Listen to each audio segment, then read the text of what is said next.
the 2015-16 season, which I thought, for me personally, was going to be a better season than we were last year, with Paul Pierce being gone, John and Brad learn from Paul Pierce and all that. So, but didn't happen at all. But we did drafted a promising star, if y'all know, named Kelly Oubre, if y'all remember, who's going to replace a guy like Paul Pierce. Which I saw highlights. I said, this guy's an animal. He can make defense. He can play two positions. I like, okay, see what he does. And then going to the season, we got to a pretty nice start. Not a hot start, but a little bit of good start. Then I said, okay. But fortunately, we were up and down the season. We were injuries. His again. Brad was hurt, but mostly Brad. He missed most season with a ton of injuries, and Wall had to carry the load by himself, which is pretty kind of irritating, you know. We were struggling with wins, and mostly we were fighting for our playoffs. I trying to get that 8 spot, that top 8 in the playoffs. But with John's number, at least he made the All-Star game for the third year in a row, which he had his best All-Star game ever, scoring like 20-some points, something like that, in the All-Star game. But mid-season, mid-season, we made a trade. We got rid of, y'all remember, Chris Humphrey and John Bear, if y'all remember, for Markieff Morris, which I personally said I wasn't a fan of Markieff Morris, but I said I'm gonna roll with it. Once I saw a couple games with him, I said, all right, I mean, he's a good fit. He's physical. He can rebound. He can knock down shots. I was like, we found our stretch forward that we sorely needed. And during March, we're close to the playoffs. Then we lost a couple of close games to some playoff teams and sometimes the non-playoff team, which is, whew, damn. And then we lost to the Pistons during that one game where they won during the playoffs. We lose, we're out, which unfortunately we were out. So that was the end of the season. And not going to playoffs for the first time since 2013. We had to sit at home watching the playoffs again. But the next season, which is 16-17, the best season ever. Never done. I say this, but that was a fun season. Now, for the year, I remember I said, hire Scott Brooks, hire Scott Brooks, hire Scott Brooks, which unfortunately we did, because I was raving about his name after when we fired head coach Wayne Whitman after 2016. Cause I said, this is the guy who's gonna help John and Brad get better. So I was like, okay, we got our coach. So what are you gonna do? Cause I remember when we hired, but I thought we were gonna lure, who's a free agent in Kevin Durant, which in case he went to Golden State. But I wasn't mad when the Golden State, but if he was a Wizard, it would have been even better because you have Scott Brooks alongside again. But during that season, when the season began, we had high hopes going into the season. With Scott Brooks being the coach, Wall still an All-Star. Hopefully, Brad stay healthy all year. But we got to a rugged start. We were 2-8, which I said, calm down. It's gonna take some time. We're a new team. We got like new players to the squad. It was gonna take some time to get better. Which in December we started to get back to the 500 mark, and then January we started to reel out victories like crazy, including a 17-game home win streak. Like never in my life I thought about winning 17 games in a row at home. Not overall, but at home. I'm like, we were so dominant at home, which of course ended by that epic duel with the Cavaliers and LeBron James, which is probably the best game of the year during that season. But 17 games, I said, that's good. That's good. We won at 20, but wish you, but it is what it is.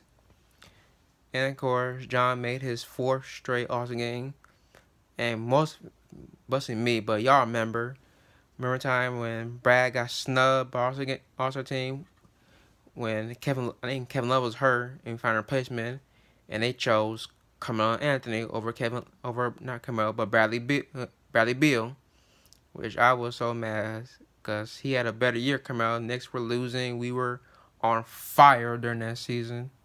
I think we were the third best team in the East, and we went 34 wins in the first part of the season. So I'm thinking we might get 50, like get the third seed, fourth seed, and get 50 wins. And then the trade we made, which was a huge booster team, we added Bojan Bogdanovic, which I call him Bobo. I can't spell Bogdanovic, but supposed to call him Bojan or Bogey, but I call him Bobo.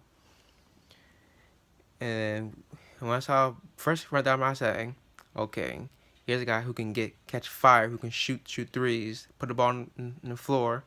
So that's right. We find our guard / forward in our team who's gonna be a huge boost to the team. And going to the year, we were a little inconsistent during the year. We were win some, lose some. But the best moment in the second season was that four game. We were 4-1 on the West Coast trip. That was so fun. I was like celebrating like nothing. We were like on fire during that road trip. I'm like, this is crazy. This is crazy. Cause normally I don't celebrate at like 12:30, 1 o'clock in the morning, going to West Coast. And of course, weeks later, we clinched a Southeast Division title, which personally I knew 1 year was gonna happen, but it happened. We was first division title in like 30-some years, whatever it was. I'm like, long time coming. That we should have done that with Gilbert them back in 06-07 when Gilbert had the injury, but at least John Wall and them, he accomplished that. And we made the playoffs. We didn't get 50, but we had 49 wins. And I was like, I'll take 49. 49 is close enough to 50. I think we were the 4 seed and had home court advantage for the first time in like almost 40 years, something like that. And I remember going to playoffs, we played the Atlanta Hawks, which personally, Hawks was my second choice. My first choice was Indiana. I think that would have been like a better matchup. Cause me as a fan, I want competition. I want someone who's gonna hang with us. When I heard we got Atlanta in the playoffs, I was like, revenge. Cause that's the same team that beat us in 2015 playoffs. That we should went to the conference finals during that year. Cause that different series was John Wall. We always said if he was there for them games in Atlanta, we win that series and got to the conference finals. And he certainly made dividends to that. When the first game, I say, okay, we got two. I say, get one in Atlanta, and we can end it. But unfortunately, we didn't win. We didn't win the next two games in Atlanta. We was 2-2 going to Atlanta. When I said, calm down, we're still gonna win. Still gonna win. Then we won game 5. Then game 6, I'm like, let's end it now, cause I don't want game 7, cause we were struggling on the road. So I said, but John Wall made sure series is over, which he did, scoring 42 points in the close game in Atlanta. And then round 2, of course, we played the Boston Celtics, which we knew it was gonna happen, because it was a heated rivalry during the regular season, and it's gonna carry us in the playoffs. And I was like, yeah, bring on the Celtics. And I remember the first game, we got 2 hot starts. First game we lost. I remember Markieff went down with an injury. If y'all remember that. That's how we lost the game. And in game 2, we just laid an egg. We had the hot start, and then Isaiah Thomas caught fire. like crazy. Can remember dropping 53 points, which personally I give it to him because that day that was his Lace's birthday, who passed away before the playoffs started. So I just gave him a standing ovation for that, for his performance. So you can't go wrong with that, scoring 50 points on your Lace's birthday. So props out to him. I remember going to game 3. I told everyone, I said, it's not over yet. They did what they're supposed to do. Now we gotta get to it home, which we did in blowout fashion. So I'm like, now we got them now. We're confident going to Boston for game 5, which of course they spanked us right back. And of course, game 6 happened when John hit that shot. Now before the shot, we all remember when Isaiah Thomas made that 3 to put him by 5, like a minute had to go. And I'm thinking, this can't be happening. This can't be happening. This can't be happening. And then we tied it at one point. And then, of course, Horford made that shot to put by 2 with 7 seconds to go, something like that. And I'm like, oh no, this can't be happening. Not again, not again, not again.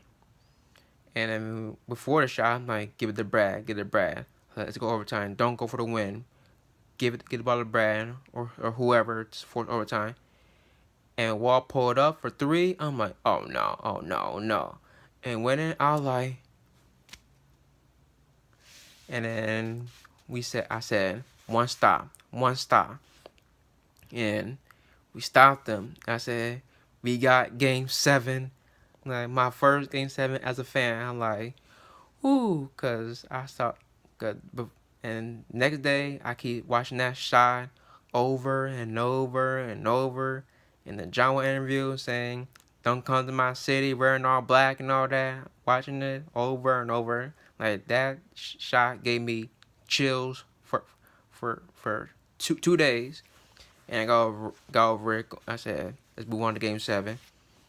And that day in game 7, which is my first game 7 as a fan, I was nervous, but at the same time I was excited. I was like, let's beat Boston and go to Cleveland, say LeBron James.